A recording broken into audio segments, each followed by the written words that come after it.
Voilà, chers téléspectateurs, assalamu alaikum wa rahmatullahi wa ta'ala wa barakatuh. Et émission Jama TV, émission Ndaruida. Donc, tous les jeudis, 22h, 23h, quand on est DJ Bella Joli, tout le temps, quand émission do. Donc, on a non fait on do, on a derrière me déménagement, moi, si, autant, habu tele mo autant, si, harime de déménagement.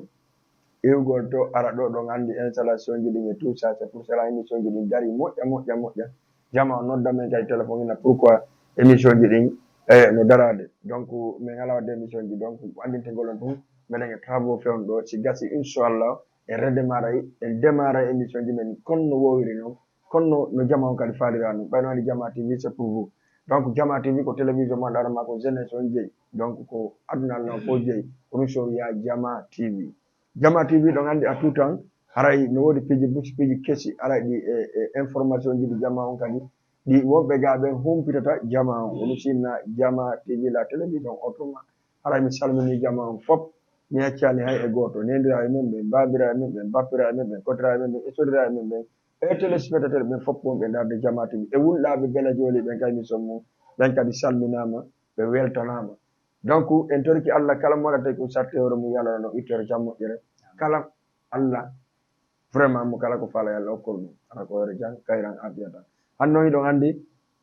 hiɗen mari tournoi football molanaɗo ma ndaro ma e wola fi makko tournoi football on kono wolante fi makko ko passé ko jeunesse immi pour le développement jeunesse immi pour développement donc si ɗum immike il faut Jama TV implique o hen Jama TV non si implique c'est pas question goɗɗum go haray ko andingol on ɗum jama on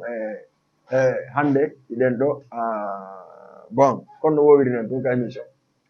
Jama TV aduna en ko kesidi ko falɗo yiwde fiyon ɗum kono mi yewdiri hen noon ko jeunesse ɓenɗa hoorema wonɓe Sénégal ɗo jeunesse on no wiye association on no wiye Suusi Foli de Duguntuli résident à Dakar Suusi Foli noon hay nanɗa mo on tun a taway ko mo labbaɗo fotuɗo par ce que ɓe suusu ha ɓe gayni ɓe impliqué kadi ha ɓe fooli j'espère que woni Suusi Foli jeunesse ɓe fayɓe mokobaɓe sonnaɓe fof haɗa no tawa association donc avant tout d'abord mi arta e taw ka vice président on kanko monsieur Coulibaly min namo assalamu aleykum waaleykum salam wa rahmatullahi wa barakatuh no martuɗon e jam alhamdulillah minen e jam si mi nani association Suusi Foli ɗum waylan itimi jande seeɗa ko ɗum woni Suusi Foli non miɗo wawi arde mum seeɗa wona miɗo hewde mum mi salmine taw e Jama TV donc e kala wonɓe e sibude o moment ɗo donc haray Jama o taɓe haaɓu télé on quoi par ce que Jama TV communauté guinéen à Dakar jooɗani même kadi wonɓe Dakar ɗo ɓe fof donc haray Suusi Foli donc goɗɗo si o suusare o folata donc par ce que ko ɗum wiyete décision donc sa suusi tun a foolay haray noon cuucal no yaltinama e victoire ji kala ko fokkintinɗa d'accord donc haray cuucal ngal noon no wondi e fawgol e hoore Allah e programme ji fof donc haray e Suusi Foli ko mo monnanɗa hoore ma ko waɗo rassemblé jeunesse on fof eɓe suusu siɓe foola ko noon ko pottal ngal arti par ce que pottal ala o cuucal wata wonde e yeeso ɗo sabuna yimɓe siɓe ɗuuɓi ɓe fotta haray ɓe loyi si yimɓe no fanɗi hay siko ɗiɗo si ɓe fotti ɓe ɓuuri yimɓe wuluure ɗuuɗuɓe hara ɓe fotta donc haray ko pottal ngal taw woni premier chose on quoi donc haray mi gato on inde nden tigi tigi monsieur Coulibaly ko Ousmane Coulibaly jibinande honto jibinande préfecture Mali sous préfecture Duguntunni watta ɗon Badugula par ce que ɓeɗo ko sous préfecture goto ɓe wonno mana hande noon hande ɗum si tawi woni piiji ɗi iwri dow ko en ɗofta haray woni aray hande woni deux sous préfecture kono haray ko sous préfecture Duguntunni Badugula précisement hoɗano e gon ko Madi Sumbo e nder district Badugula kadi ɗum fof ko Mali ɗum fof ko e nder Mali merci beaucoup ales yimɓe Mali yimɓe ɓenɗa hoorema min suuban fansi on ko Mali ɓayɗon andi min Mali vraiment la weltaniɓe donc avant tout joni sen yewi ka vice président on ka président o wonɗen e arde ka président Suusi Foli men de Abdourahim Diallo walla ko ba walla ko so o yewta e ɗum ɗo joni ka nder émission avant tout d'abord maintenant Abdourahim assalamu alaikum wa alaikum assalam wa rahmatullahi wa barakatuh no martude de lay jang alhamdulillah inshallah Abdourahim en tant que président de l'association Sousifoli résident à Dakar la wa salmini taw téléspectateur be ngani arten pourquoi créer la association oui assalamu alaikum Jama TV wonɓe ndaarde korano kadi directeur Jama TV Jama TV Allah kono sella juutugal e balle par ce que ko neɗɗo ouvert neɗɗo kettuɗo neɗɗo yiɗɗo jeunesse o neɗɗo yiɗɗo siɓɓe mum d'accord par ce que sa ndaari no jeunesse woni yarde jooni waɗi wakkilare ñalleɗi mo foftintini ko ɗiɗi kono minni wata wiide weltani mo moƴƴa ko ƴettu exemple e no makko d'accord temedere jeunesse o no makko mais quand même ko la ok kala yimɓe weltani mo moƴƴal weltani caméraman o weltani mampere joni weltani ndaarete ɓe fof wuro yacci an ɗo e Souleymana Dramé sen namide moi e photo makko bakka makko bajiri Dramé c'est un grand personne du monde parce que ko woli no woli mi wala lala ɓe ɗon hay leddi par ce que ko kamɓe fonno ko wona noon ɓeɗo wadde affaire ga wawa hiwodirgol e mum andina jeunesse dugol koni sous préfecture maliyamaya ko honɗum waɗi si hemminade ko cause wonɗum kadi waɗi par ce que association ne jogui objectif gandanɗa hoorema c'est très important pour les jogui wona mawɗo wona fayko wona debbo wona mawɗo kono inni ko pour jeunesse jogui koni fof haray welti moƴƴere joni e kala Jama TV ɗo pour mi armi yewdema mi yewda people guinéen ɓe vraiment mi weltiti moƴƴo vraiment d'accord c'est mi famille l'association Sousifoli basée au Sénégal résident au Sénégal plutôt aray ko rahimi insi o association ka rahimi yewta fi association o haɓe noon mo président o association bon presque bala joni association o duuɓi tati mi arti Dakar ɗo 2000 mi ƴiwno ɗo 2010 mi waɗi aventure partout en Afrique wala kan tournaji mi arti 2000 mi waɗi ɗo 3 ans mi takkade mi yurno sport ji ɗin jamaji ɗin e adduɗe e ka woni wadde piiji ɗi fof ndaari tawi a grand chose qui manque pour les jeunesses de Malienne Sefmani Djibouti d'accord parce que le un a wawata wadde hunde inna a waɗa e hunde sans association ça c'est le deuxièmement hunde nde ala kadi nde yiyata hayno sa yonta i fokkita e to wiya kan jiɓo ko wonɗum innata ko gueɗe a yiyata gueɗe ala to c'est ça rewi lawol ngol a woni neɗɗo nunɗuɗo neɗɗo fewɗo goɗɗo correct honnête a falla wadde o e nder aduna o a waɗa min komi janndi ko hakkude telmini mo sana annduɗo moƴƴa si tawi mo vraiment haray ko ɗum ɗon woni objectif am o de jeunesse ɗuɗumɗum o ndaari mi ari mi wiide mo frère Diane ɗo vice président o Ousmane Coulibaly ɓe jooɗi min yewti min yo mon frère e pas la jeunesse ɗuɗumɗum fof ɓe woni hunde wotere ko tel holno wawata yirde ɗum woodi koye yewtinan eyi mi tawi no woodi ko heddi mi ndaari ko moƴƴi ko fof mi tegoya ƴetti ko woni ko fof mi tegi fof mi arowari mi jooɗi mi holli mo to fondation o e holno mi fokkirtiri min mi premier chose mi haala ko un grand tournoi football pour les jeunesse mali d'accord oui organisé pour les jeunesse mali surtout ɓe dugum ɓe tumi ɗugol ɗum woni là c'est bon idée on va faire ko min finance ta fof fondation adhérent association o 14 et après c'est une fois no woodi woɓɓe arɓe waɗi woodi woɓɓe mi darami tawa mi yiɗi ɓe ɓe wakkilime e yappamma o ko ƴettu par ce que fiyon no mi ɗum fof mi sagal koye wona e wonde wonde vraiment mais est ce que simi famille est ce que jeunesse dugum tun no par exemple ɓe jaɓi tawdema e association rassemblement dugol tun walla no woodi ɓe faala ɓe boykotude ara ɓe jaɓali war non bela anndi si hawri neɗɗo annda goɗɗo ko ɗe o nottirta si goɗɗo déplacé ke ma ari tawi ka yeeyata ara golla ka puusuwal ma walla ka kappewal ma ka yeeyata ɗum wari o jonnima teddungal sika marɗo expérience e jontumingal teddugal mi yaahi 7 heures ji ɗi fof nder dugontuji district ala kam 7 heures ji ɗi fof somi arti ka district par ennaɗe plus que emmalan ɗum ɓe ko noni ɓe haalande kon ɓe considére alan ɓe tigira ɗum hayno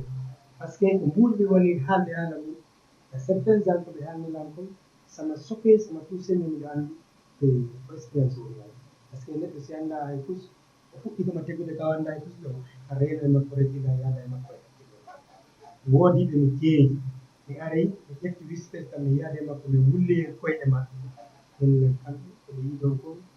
laaɓanaalɓe ɓe wawata ɓe watta no woodi buy laaɓanaalɓe on honɗum mana ko minni ɓe armen bokka men hawta men bokka men wona hunde wotere men golla ɗum toujours ça veut dire woɓɓe ƴettiray jawba woɓɓe ƴettiray koye mi ar mi ƴetta ko mum mais pourquoi ɓe ƴetta janfa ɓe annda ray no fon e ɗin côtéji bon ko ɗon par ce que so annda goɗɗo minnima ko mettrama ko renodirtama ko il faut mi waɗa ɓe yiya o tournoi mo mi organise ɗo e c'est mon propre bien que je vais faire tawi ɓe fof minniɓe ha si participation ala je paye pour vous honɗuɓe jaabilan ɓe fuɗɗilan ɗabilande 16 équipe ko honɗum ɓe jogii e adhérent 12 personnes ko jel heɓata ɓenne noon oɗo ko yo maɓɓenno mais noon ɓe faama kadi kamɓe calcule dal probléme par exemple comment on dit ça ɓe calcule adhérent ka wiiɗa kon e participation équipe uji ɗi participation 16 équipe on après ɓe arti ɗum ɗon ɓe calculamma ɗum ɗon ɓe wi wo ko ya ñamɓe quoi donc ɓe yeggiti financement ko watte ka terrain kon e financement ko watte piɗi ɗum kon mais joni noon après de ça encore ɗum jeɗɗa décision mum on mi arti par ce que mo ala jama ala e fos avant tout tawa ko jogiɗa mbuɗo ko jogiɗa jogi yimɓe par ce que le 1 la jogii hono no hanki bele joni le 2 la jogii alfadare le 3 la jogii vice président won ɗo ousmane koba c'est petit mais ça son fait ça travaille on dit la vérité miɗo wondi kadi noon kadi e heewɓe ɓe anndanɗa hoorema c'est une grande personne à l'intérieur c'est nous ok donc wari ɓe ara ɓe ala ka men ɗo ko ara ɓe ɓen ala nder sénégal ɗo geɓe fuuta ka men par ce que min ɗaɓɓa wiigol mi bakkoto walla goɗɗum mi ɗaɓɓo ha mi heɓi jooɗi mi faala ɗum ɗum woni hunde woɗɗe par ce que min jogii grand probléme c'est so ndaari carte ngal basi hono carte association o ko woni toon ɗon ko sabon en wonamo sabon o wonamo sabon mais ko ɗon min rewata min luɓita min yaɓaɗum ko kalmi ko anndanɗa hoorema c'est les 30 mètres de largeur longueur pour pont je me dis que minen jeunesse duguntunni rek wonɓe Dakar ɗo ɓe hara chaque personne waɗi ko duwa wadde ko dans 12 mois kadi sappo e waɗa ko sans autorité sans goɗɗo à l'intérieur sans rien mais jokkere nan nde mi heddi jokkere nan mi heddi ɗum sama ɓe mal mais noon min on mi fokkita mi waɗa e bawgal Allah ɓa toray ko laaɓal mi yimmoy miɗo anndi mi heɓay wawde no mi waɗi très bien voilà revient on va y aller vite ka Koulibaly mais Koulibaly mi nani question goto moɗo yewti duguntun ni fof anɗoɗa sambude mais malheureusement duguntun ni fof jaɓani après ono ƴetti ɗon initiative ma waɗum pour duguntun ni mais est ce que so waɗi joni ni hara ko fi duguntun ni tukkul est ce que ɓe duguntun ɓen fayda hewɓe ɓen tawaka sina ono est ce que vous n'avez pas de problème par rapport de ça non min heɓata probléme sabu ɗum ko anni on laaɓi par ce que si anni on laaɓi fayda ko sakkitorta ko sikkunoɓe yataɓen ɓen arta wallito après fiyo yew si anni amen ko fii no duguntunni badugula no yara yeeso ɓe joni noon si tawi woni confiance manque kamɓe min tawi no monsieur le président yewtiri ni par ce que vraiment min yeehi ka yimɓe buyi mi ala rewde no buyi mais tawi feƴƴano président yewtiri no confiance no manque noɓe calcule noon kadi banggal équipe aji ɗi adhérent on fof hakkille maɓɓe tani e programme o te kadi wona noɓe sikkirno par ce que oɗo no makiri ɗo ni c'est la première fois jeunesse jo immo volontairement fi waɗangol jeunesse on tournoi c'est la première fois yeyka mumɓe fof jaɓini mais c'est la première fois woɓɓe ni vraiment har mbiɗe ɓene falno sugu oɗo depuis min heɓani joni noon koɓe famno kon Allah addi kono ɓe ñoddi kadi juuɗe donc probléme yeeso min mi yiyaari probléme yeeso ko aroɓe walla men par ce que kadi taɓe sikku hara ko minen ɗo tun kadi woni fi affaire association par ce que woni accituɓe hakkille association weltani men courage men kadi e programme o par ce que wona ene mi yagal min woni e muɗum quoi ko fi no programme développement par ce que sen anodira monsieur Bela e wata yurmodirde ha golle nokkure men ɗe donc si tawi no duguntunni barugula fof notina men e programme ɗo donc wona fi sport on tun kadi woni fi programme souci foli o fi développement moɗo haali kamen on o carte mo yetta ɗo o logo on ɗo no waɗi ko ƴamɓe nini ko ñenkete wona lumbede mana donc fi oɗo pon yiɓe andi fi mum duguntunni andi fi o pon min badugula gan andi fi o pon ko maayo woto ngon mais sa dari ɗo kada taway lanono ɗo ɗum ko bantal heede badugol donc frontiére irgol bomini naata e nder maali quoi par ce que ko ɗe ɗo damme ɗen heede leygal joni noon no président o matir ni si tawi jeunesse o jaɓi notade minen tigi min gorna e hoore men par ce que hannde laamu no wawma proposé de 5 points ɓe golnama 2 ɓe acca ɗon koye jigo ko ɓuri konko population woni gollude donc somi faami c'est-à-dire programme tournoi o somi faami ɗon développement on ko maali pour yo régler tout kala probléme wono ponji wono et cetera ko tawata arrangea on moƴƴa e mon toon tawa jeunesse o kadi jaɓali am settude pour yo golli ɗum mais onon so tawi tout résultat heɓi gara ko ɗum fallo haɗay kadi ɓe yiyoy kadi hay fiiɓe arade minen mi wiyata fiiɓe arade si résultat yaltoyi min arta min jonna ɓe mana hatta waɗe haray mana kono haray programme amen on ɗo wona fi haray dugutuni tum ko fi maali fof ou bien wiye moyen guine ou bien guiné mais particulier ko fi duguntuni par ce que toon kam on actuellement voilà si yaadi hande e wata andi maali tu wata e maali wina ko fi guiné fof actuellement mais voilà donc duguntuni tun kadi mota ko wiya ko fi guiné to mais si min pita min mike jeunesse pita on golli pita jeunesse maali on golli maali jeunesse laaɓe on golli laaɓe en tout cas hay so gouvernement wari ɓe tawi ka maɓɓe no golla o yaari hen am soma par ce que ɗum woni pour guiné o mais voilà ɓe ndaara kamɓe kadi ɗo ɓe yetta exemplaire minen kam mi ƴetta exemplaire e woɓɓe ɗo donc haray ko ɗum ɗo woni d' accord Abdourahimi au tournoi ɗo exactement a formé mo tournoi mo 16 équipe 16 équipe on ouverture on kole 15 tour micro ma voilà kole 15 on ouverture on donc joni o ɗuman est ce que équipe jeeyaɓe ka district mon est ce que woodi participe tawaɓe o tournoi oui diɗo bele joni comme min e hoore am ko tunti simbiri woni tunti simbiri ne ɗum par ce que noon ɗum kadi ko makko baɓɓe ganta ɗum e jeeyaɓe tunti sinon ko tunti ɗum ɓe fof wani bamle on kono ko tunti simbiri waɗa men équipe fu mi heeɓi licence ji maɓɓe ɗen déjà prêt hoɗo am min e hoore déjà andingol ɓeɗon ko min jii sama parti quel que soit alpha ça va poser moi je prends parce que c'est moi le président deuxièmement en passage Alaji Lamarana neɗɗo mo ganduɗa hoorema ko mawɓe mais hiɓe walliti partout kamɓe nani goɗɗon wakkili fof goɗɗon kamɓe jogontuniɓe ɓe noddi ɓe courage e nder grande association amen o c'est portal bantal jogontuni ngal ko jana fof ɗoton mais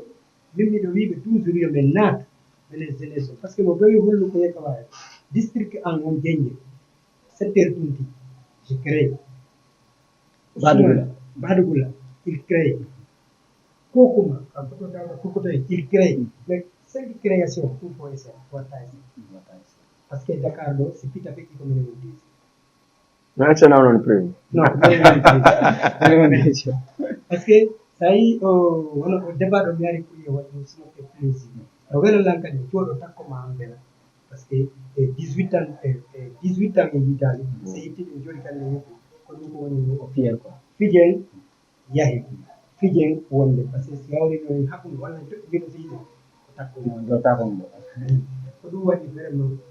min sittima bela mi wattama komo pitama hemɓe je me dis que ko maali yembere woni ɗo o tournoi organisateur sa ndaari 90% ko étranger ɓuri ɗuɗi dugontunni toon équipe uji ɗi si duuɗi haɗi feƴƴata 5 walla 6 équipe hettiɓe fof ko pita laɓe pita laɓe telimile gawal no maalino toon de maalino arde de Badugo ay hankila yewdeɓe maali ɓe inna vraiment ɓe participe tournoi ay hanki non c'est que andi ɓe famani par ce que ne woodi paykoye wonko nder toon ɓe annda joni noon no woodi kadi wawi waɗali en ko nder toon kadi a faami ɓen ɓe jokkino sappoɗo to leydi kono jungo laaɓugo no weɗi men mais attends rayimi min mbiɗa andi par exemple nder ɗo ko obligatoire ko pellet Allah dandu perdi ƴagude mais a décidi waɗugol ɗo tournoi ɗo woni goɗɗum heeɓi woni perdi ƴangi a décidi waɗugol tournoi par ce que mi yiya ƴetto e stade mon ɗawre ma journée on tum c'est énorme subhanallah min reynata donc e stade de yakare stade de bakayoko Grand Yoff donc ouverture on ko le 15 tirage on ko dimanche donc voilà a monument ɗo tirage bon signifa non c'est-à-dire nafi Jama TV quai de l'événement donc c'est ça donc ara a yi téléphone ɗo mo prépare yando e nandu wo ko satti o ko satti ko yon tigi naari coggu goro makko a hewa min kono de yeto ko per joom voilà ene ko caméraman jo sommuɗo yedda ɗo per joom mais na mi yettama ɗo wotere oɗo bon c'est un petit qui a passé même la RTS kayatamo ɗo il fait tout donc golle no laaɓi joni par exemple hande tournoi o est ce que ko haaɗuɗa koye oɗo tun tournoi ka a faala so tawi ɗo kay janni aɗa continue e tournoi o à chaque fois pour jeunesse duguntum Didier Bele joni fottande suusi fof de résidence o Dakar CSN et station premier démarration woni football mais CSN qui continue ça coupe pas ala ko kuppata komi dari ko fiipongo bantala sako min simi heeɓi sutunoɓe lam bisimilla simi heɓa sutunoɓe lam moi c'est je vais me battre sikoye mi waɗa puusu mi heɓa mbuuɗi sikoye mi yawa mi rondo dole mi heɓa mbuuɗi siko mi yawa mi nokkañoɓe mi heɓa mbuuɗi mais fongo inchallah a ƴetti on décision ko ɗum matno ko réponda ɗum par ce que en tant que o pommon ɗo mi andi pommo no anni o mais jeunesse o jaɓal woni tagoɗo ponjiɗi no anni o mais ko opponɗa ko pongo bantala sabombo woni premier source sabombo woni premier après bantala ko donc ɗin ponji ɗo no anni noon mais raymi wi kañum battay pour que yo heɓu soutien pour moƴƴino ponji ɗi bon an kadi kon woni décision moyen par rapport à donc décision an woni décision monsieur président ko décision goto mais mari vision mais mari courageuse c'est à dire une question ha par ce que min jaman fof wi bon buy wi ɓe hoolaki raymi ɓe hoolaki mais an a applique an ɗa hooli raymi ha woni vice président makko mais ça t'appose pas donc vision makko e ambition makko mi faami kadi ko faala ko ɗum waɗi mi tawti e programme makko mi tawi c'est vigilant kadi ko nafoore kadi ɓiɓɓe dugutun e baduɗa parce que c'est la première fois oɗo vision yaltude jannguɓe no waɗi diplômé walla marɓe buy mais kanko anni e makko on e tourné mo waɗi on ha o ari tawi ka makko o waɗata expérience makko on e investir makko on nder ko heɓi kon par ce que au financement tournoi ɗo na petit chose donc ɗum ɗon hay goto e apprécié donc mi tawi vraiment simi appuyimo e mum vraiment ɗuma wona e mum quoi résultat wona e mum ko fotti kadi e goɗɗo man ɗarnoma wini Ousmane Coulibaly marɗo vision sans ethnie vision hara ko vision pour social et développement donc kadi e yitindinɗo kadi jeunesse donc ressortissant guinéen à Dakar mi wiya kadi duguntuni à Dakar donc ɗum ɗon probléme vision makko yoniɗan e kami tawi c'est très intéressant donc kekorungam mbeɗungam gollata koto bera il faut jama wona ini donc ko ɗum ɗon waɗi simi apprécie vision makko o fotti kadi goɗɗo mo ala reculement ala anaware inchallah par ce que à chaque fois so noddimaɗa show ɗa ɓuuri monde show andi no jani kono c'est pas droit ni donc no waɗi yimɓe ɓe laray min jotta ko ɗo hande ka plateau an en tant que présentateur mi wacca raymi so me gentrat pas par ce que ko wacce makko no toon c'est pas question mbuɗɗi n'a rien d'absolument raymi depuis min andi ça fait 2003 no wawi ko 2003 par ce que on tan ɗon ari ko men woni jeunesse kaccoɗon ɗo ari sa yaali men si feeri en a wawata wadde goɗɗo nder Sénégal ça c'est sa faala ɗum hen woɓɓe no wulla no jooɗo noon téléphone ndaara si yayno pour tout haaji maɓɓe sottu bon mais raymi après o waɗimi disparaître seeɗa o yehi few o murtirimi few mais laati o arti kadi mi yiidi kadi koko wima kon tum tagaɗo no hata wonde wonde ko moƴƴi hay si a bonnimo reconnais to a bonnimo fii yo wontude par ce que ɗum sendata o faami donc min ray mi waɗaniran piiji buyɗanɗa hoore ma min mi wata yoɓude min mi watamo yoɓude par ce que tagaɗo fof tagaɗo so yiɗima o yiɗanima ko haɗo faami donc mo yeggitali kadi avant andon ɗon ko dewma kikkeɗo mais jama ɓe anditari communautaire ayi ɓe andal taw maintenant min min en tant que télévision ɗo avec mes DG mes caméraman mi promoti on si allahu lan ɗon jaɓi simi pirida e DG on o waɗay simi pirida e caméraman on ɓe waɗay kono mi hulata mi amata ɓe yaha ɓe waɗa kala ko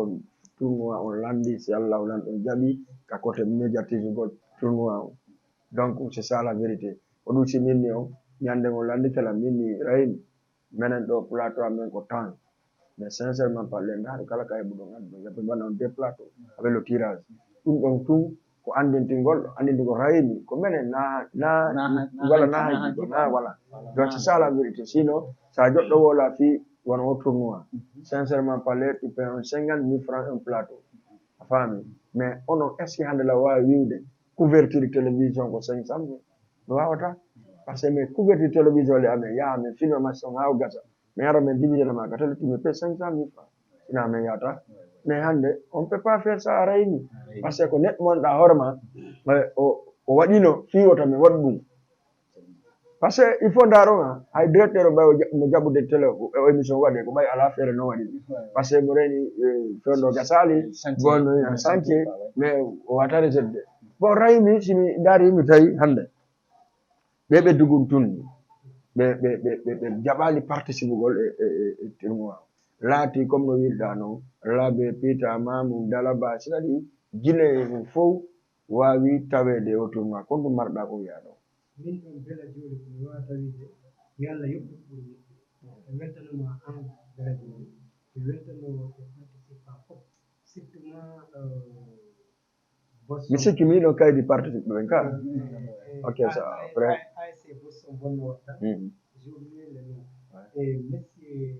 Boubacar Seras d'accord par ce que ko neɗɗo mo anndanɗa hoore Boubacar Seras si Boubacar mo firiyamu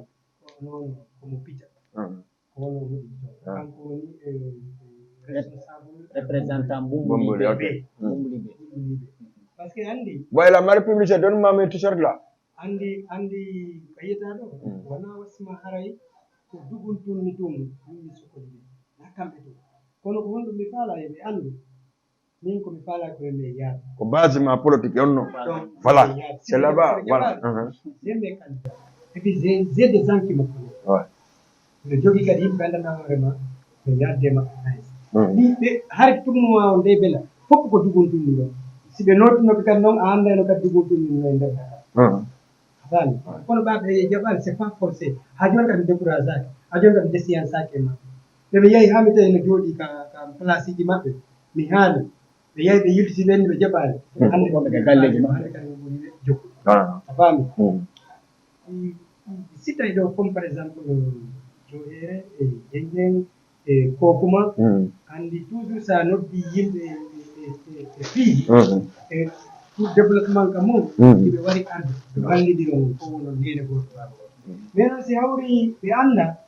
et puis kadi en personne o ɓe considérant par ce que ɓenode min ɓe considérant somi herdi kam min assalamu aleykum e koto miɗo faala ɗum ɗo ka men mais mi ɓuri sikkude ko watalan ko wallitama ndaara yurnitoɗa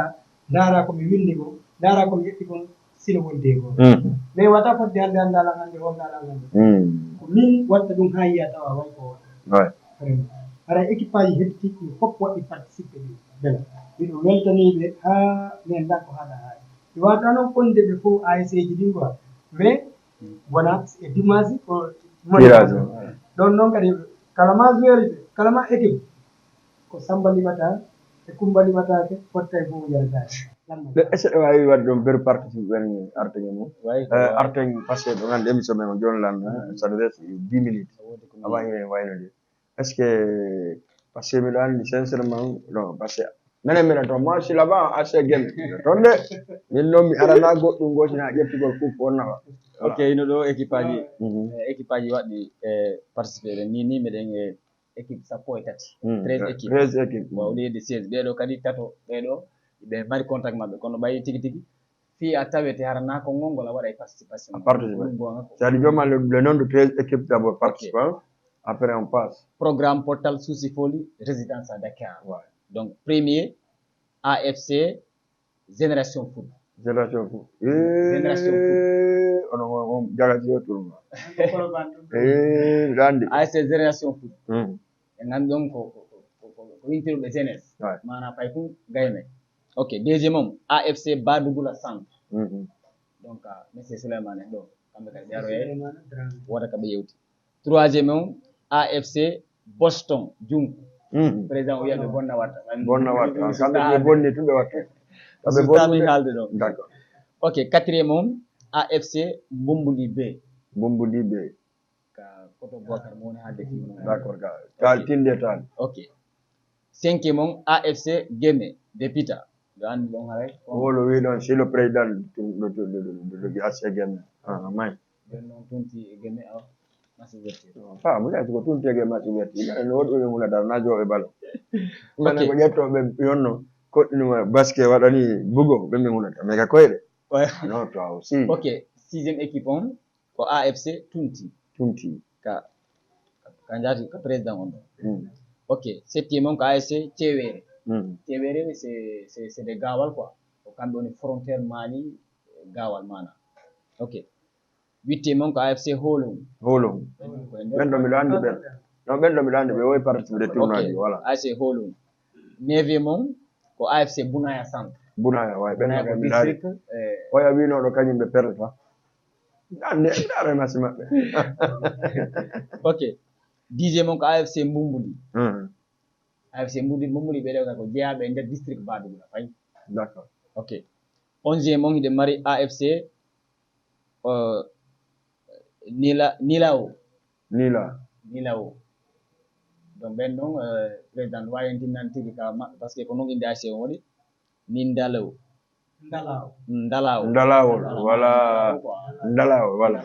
Ndalawol ɗon ko dongol tuma ko menen hawti de eno Guémé no dongol tuma ko eno Guémé no Ndalawol ko menen hawti wala teddugal ɗam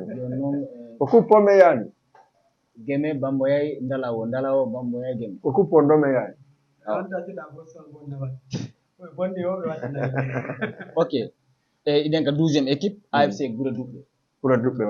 ɓen ɗon ko district Bounaya kamɓe yawno final ko feƴƴi ɗo ɓe perdi par 1-0 ok andi ɓen ɗon kadi goɗɗon ɗon 13e ko AFC ko nila dal ɓadani men ɗo ko nila moni ɓe maali kamɓe kadi koy ko ɓe maali kono ko laɓe ɓe présenté ko Ibrahima Sori mo maali yembere jogiiɓe jogiiɗo noon kadi jogiiɗo kanko jogi centre formation wiyeteɗo andi Ibrahima Sori wiɗo centre formation wiyeteɗo ko Mandras jogiti inde centre on déjà ɓe noon ɓe ndina ɗo il faut mi yiida ɓe adda précisement naɓe masque quoi ɓe yaltina inde maɓɓe non ɓe yaltina inde maɓɓe andi ko falteɓe piide voilà joni haray 13 équipes participantes ɗo addi mbuɗu mum ɗum tout est ok toon micro seeɗa d'accord ya participant ko joni waɗano 50 000 mais 50 000 par 16 équipes si mi faami et ça donne ɗum fayda journée 300 000 ça tu vas gaspiller par exemple 300 000 est-ce que no wawi yaltinade non ananani komi waɗi pour plaisir de jeunesse pour yoɓe welto ɓe anda kadi no woodi yiɗɗo sport plus koɓe yiɗi sport waɗo kadi bandanɗa hoorema hay falaɗo ɓaɗo est ce que par exemple c'est wano concert ni fi encore par ce que ko rassembla wonɗa est ce que ɗa décide waɗgol ɗum invité jeunesse jogon tourni o bien sûr il y a un petit c'est Mamadou ko ganda ko wonno o addanilan hay sonki makko et je l'ai invité fils de Marga min mo ar fils de Marga donc ama handalan noon mais c'est yiide jooɗi ko tinde tasande handay ko min woni on o addanilan certain sonki makko ko sa ndaari kuppu mum naɓe licencié de groupe aji ɗi ɓe waɗi somme makko on leydi par ce que min mi ko jeunesse ma ɗon mi soko surtout les artistes yer koɓe sokoli ko yer ko ndiɗi wawi ko on fait par ce que hino en ɗo min tawino lamɓe hino en kalma ko manque maɓɓe yer komin wawi ɗum lawawi kono noon mi wonay taw hunde wotere mais ya lini goto je fais ce que je peux ça ne peut pas me déranger D'accord. Joni non au tournoi l'association de Souci pour les résidents à Dakar. Membre pen est-ce que ben jalo ton do adhérer bela fekka ko mi ala maɗo ko wawmi ko arde naggam na mi pooɗa daroɗa mi pooɗa mais quand même on heɓi adhérent. oui bon adhérent on a 3 si je ne me trompe pas à part gouvernement o vice-président communication chargé d'organisation monsieur Souleymane Lo monsieur Afa Oumar monsieur Souleymane Dramé Afa Oumar Bathily ittamone debbo adhérent ɓeɗo association no sokoli 24 personnes 24 sonnaɓe ɗiɗo ton sonnaɓe ɗiɗo futtiri madame Adama Sadio avec Halimatou Ly a Johere oui. parce que Johere ɓe yakolanga woɓɓe sali ko woɓɓe ara ayi komiɗo wakkili ɓe association no heddi poste ji no ɗuuɗi si 24 personnes on timmali mi wata wadde poste nder diwe dugol Très bien, NRDV de Gontonio, 24 personnes membres de Soholi pour l'instant. C'est-à-dire chaque district a une tato de l'association Goto. Écoutez, le gars, Raimi, c'est une bonne personne. Moandano, Yolande, connaître le Moandano, Yito Kamou, Yidando Kamou. Parce que la communauté guinéenne, ça, beaucoup de choses, nous devons dire, Tawata Jamma Ganda. Merta non taw do merta Raimi wala merta ma joni. Aray koy dolo koy do fi le 2 octobre no ngandi fête l'indépendance e mi duuɓi capanɗe jeego e joyi 65 ans c'est-à-dire duuɓi capanɗe jeego e joyi ɗum ɗo noyino dolo koy ɗum ko lagine koye iri laami jeeyi dey ko lagine iri voilà ça c'est ɗum ɗo ko ɓale no ko danani ɓalewe koye no ni 65 ans gila heɓɓen indépendance 65 ans derrière. Oyika. Donc, voilà, nous là-bas, nous faut ça coûte 6 000 francs CFA. Parce que la Guinée, il y a dans le Sénégal, il y a. Quand on a fait là, dans le coin, nous avons un numéro de téléphone de 77 595 10 37 77 595 10 37. Voilà, 77, voilà, 76, pardon. 481 96 82 arno wadi ko fallarde ok faymi arde association mo vision président on ɗo mi anditina seeɗa communauté mana dugultuni babiroɓe Dakar ɗo ɓe no woodi portal gaɗa combat entre les 3 sous-préfectures Dugultuni Badugula et Linsan association on konnu kay ko fi développement e vision maɓɓe on ko dargol comme ɗi poñi joni noon si tawi woni woɓɓe wona hajji Aminata wonɓe France ɓe miɗe weltanoɓe moƴƴa donc président gaɗa combat on donc on andi koto baji ɗin ko kamɓe fof ni on programme actuellement donc haray premier pont ɓe waɗi ɗum ɗon heede sous préfecture Badugula donc no winne pont Kambara on ɗon on nini ko finition woni ko heddi quoi joni pont on saabu mbo yalti ɗum ko sous préfecture Dugultuni sous préfecture ji ɗin tati hawtiti golli pont sous préfecture Badugula joni andi première chose ka deuxième vision maɓɓe wawa ndara ko Sabombo joni noon nde on vision ara hara jeunesse sous préfecture Dugultuni on hara ɓe waɗi vision hara so programme o iwri entre partenariat ji ɗin par ce que ko partenariat ɓe waɗi ko hakkude maɓɓe mana donc monsieur kono jullere nde jullere mo joɗaki de monsieur joɗo donc ko hani ko vision oɗo on jeunesse Dugultuni noon duwano wadde prêt o en cas si tawi woni arama hande ko fi yara pont on Kambara o fi association partenariat o 3 sous préfecture hara base heɓike doole heɓike on faami si on ɗon iwi fayin kal Linsan no mari projet par ce que tawi il faut que waɗa partenariat fi yoɓe wawa gollude joni noon si tawi woni oɗo no waɗiri vision makko ni hande si Dugultuni notike mo nde on moment ara wiyama joni haray Dugultuni ko tour mon quoi fi haray pont mo falɗo ngo walla goɗɗum ndaren sen heɓay siko 500 milliards wiyen état on yoɓe wallu en par ce que ɗum fof no wawi wonde par ce que état on sa heeɓi départ a wi ɓe ɗum ɗo mi mari wallelam donc haray woni ko ɓe fayi ɓe annda par ce que kamɓe waltoto heede social ɗum ɗum wata antinde mais par ce que toɓɓere hittunde kadi e fii dugol tuñi donc par ce que hannde si ɓe inni e sabombo ɓe faala wadde ko programme ɓantal gaɗa combat no woodi donc nde ɓen ɗon ara inna no faala hara association woodi ko sobasi manga comme noɗo waɗi association muɗum ni ha jaman hunde wotere mo ɓe jaɓa waɗugol anniye e fii kapon donc par ce que o fof moni haalde ɗo ko million ji o financita ɓen ɗon no waɗiri on ɗon noon si aroyi kadi ka dumol tun ni volonté ji no wawi wonde joni noon si tawi woni miɗa anndo messerayɓe ɓe yeyay messerayɓe e pongon sabombo inchallah o waroyay o hollaɓe kadi ko ɗum ɗon mi wonno dogande inchallahu taala ɓe ɗum mi wonno annisine par ce que c'est très important haray ok non faala salminde ɗo seeɗaɓe rek allez-y voilà wona maire amen on monsieur Elhadji Mouhamed Kore ko maire amen hiɓɓe fayɓe ɓen ko mawɓe kono ɓe yaha ka terrain ɓe tawoya sukaɓe vraiment cippitiɓe miɗo salmina ɓe moƴƴa ɓe salmina monsieur le sous préfet honɓe wansan monsieur Afa Oumar Diallo donc miɗo salmina président district amen koto Badji Dramé ɗum ko bappa oɗo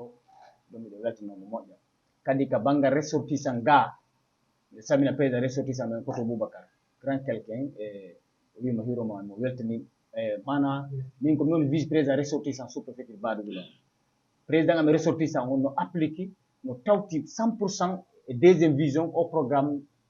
monsieur koto raymi ɗo woɓɓe tum hutti woɓɓe no apprécie anduɓe en fof noon apprécie mais ko ɗon wata wonde ɓe fof wata wonde ala fof vraiment koto Boubacar on ɗon o wi sahi mo andi sa argol men ngol ɗo c'est bien miɗo courage on koto bajjeri kadi woka noon kadi grand quelqu'un ɓe ɓuyno noddela wiya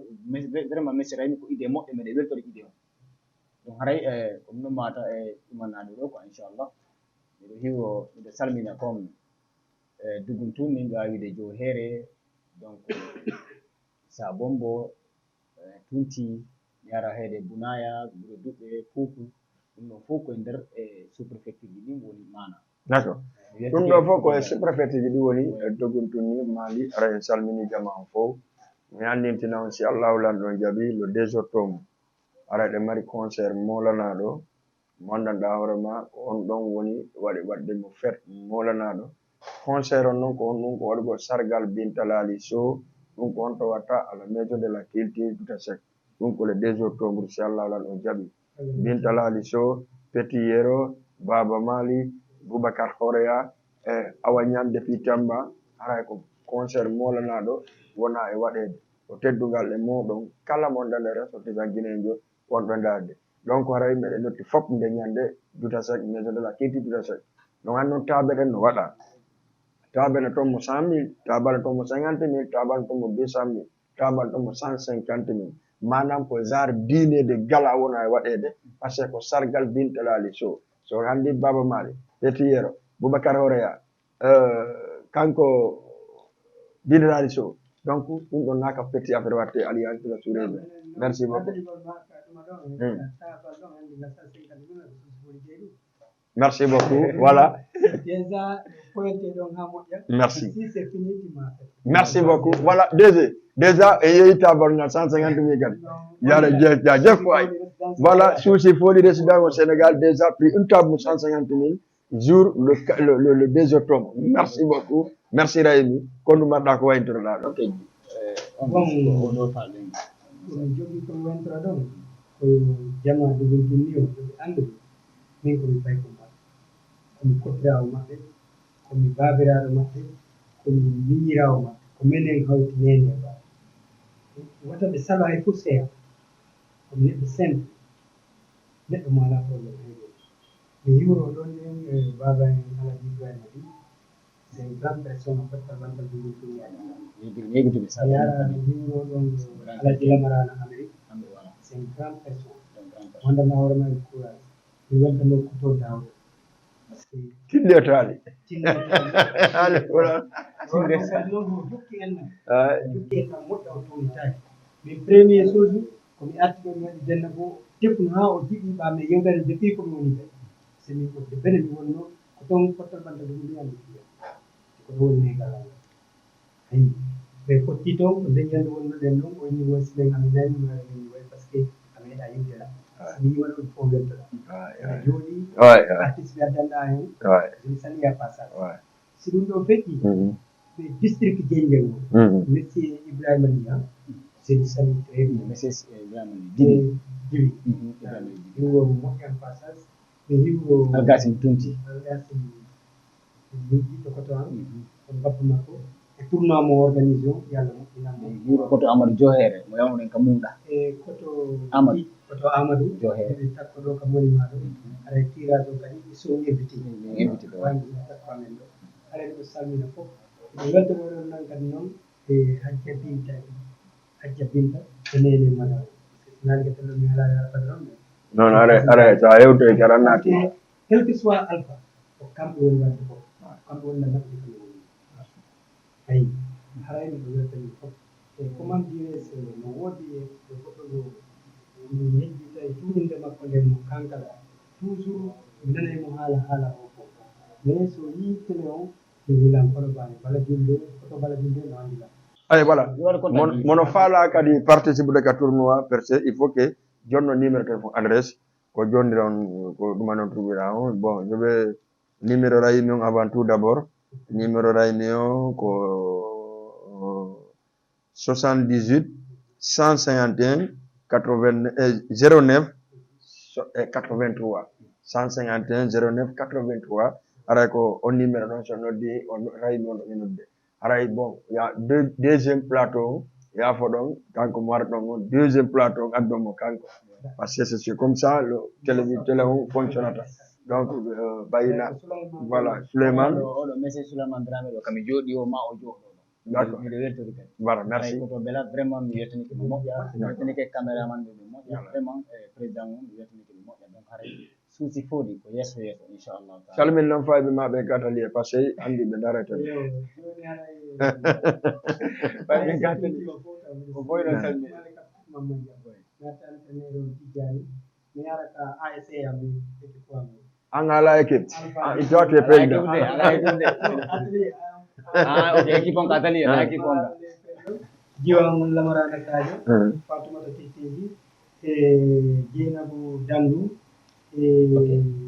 Maymouna Guinée Bissau e wonɓe ɗon ɓe fof e Dame Touba e Samba Touba e Sununu Jonde e Bappa Boyi Kahire ɓe ɗuuɗi d'accord salmi fof voilà merci beaucoup avant tout d'abord l'émission est finie aray ko mi anditinta on tun tournoi Sousi Foli on initirama ko Elhadji Mamadou Salif Sow parti ensemble pour le Sénégal le directeur ASP aray ko on ɓe initiri tournoi o donc aray merci beaucoup aray toutes à tous invité à partir de le 15 si Allah no jaɓi on ouverture o le 15 tirage on donc jamma on anta dimanche inchallah ko monima ɗon wadde 16h aray ɗen ɗo aray ɗo avec Jama TV kay ko direct on dara kadi tirage on ka télévision mo daron kadi match ouverture on ka télévision mo daron final on ka télévision mo neɓata noon ɗum ɗo ni mi hakkide DG on e organisation ɓe yewta fiɗin ɗo mais en tout cas ko sécurité sur komi andi ko inchallah Jama TV compagnie tournoi et puis arowo kadi arowo anda rayini ko neɗɗo man ɗawra ma ko neɗɗo vraiment fidèle jo wawɗo wonde e jama o hara mi weltanike on musidɓe wonɓe darde mbiɗen AC Guémé fof kala wonɗo mo Guémé Alpha Guidu Boubacar kate fi Allah ha adanomi coupe ko coupe mi landi ɓaɗon ka télévision ɗo kay towni coupe ɗum ala meɗe mi ala to alhamdulillahi rabbil alamin ara ɗum aray ouverture on ko le 15 octobre si Allah no jaɓi ɗum ka terrain Yakar Grand Yoff voilà terrain Bakayoko merci à vous tous merci Télé merci Guiɗo Jama production merci monsieur Souleymane prochaine émission ko monsieur Souleymane aroyta jooɗo ara goɗɗo e mum voilà c'est ça non prochaine émission